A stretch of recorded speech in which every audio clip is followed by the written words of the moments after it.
మూవీలో మీరు తనని you're showing her as a very strong protagonist. Yes. So strong women అంటే మీ డెఫినేషన్ ఏంటి?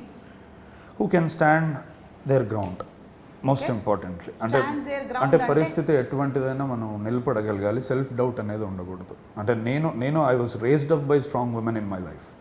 మా అత్తయ్యలు కానీ మా ఫ్యామిలీ కానీ. ఓకే. నేను జనరల్గా అందుకే మేబీ అది కూడా అయి ఉండొచ్చు.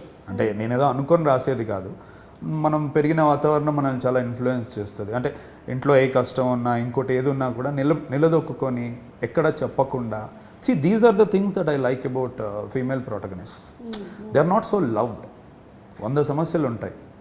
They don't cry out like siren. అలానే ఏడ్చే వాళ్ళని నేను తప్పనట్లేదు. కొన్నిసార్లు you have to stand your ground. సైలెన్స్లోనే జరుగుతుంది యుద్ధం కొన్నిసార్లు. సో అది నాకు ఇందులో ఎక్స్ప్లోర్ చేయాలని అనిపించింది.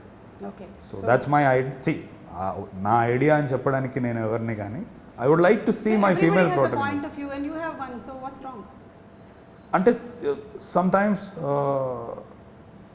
వేరే వాళ్ళకి ఎంతో హార్ష్గా సౌండ్ అవుతుంది. అందుకే ఐ డోంట్ వాంట్ ఇట్. నా ప్రొటగనిస్ట్లు ఎలా ఉండాలని అనుకుంటున్నాను.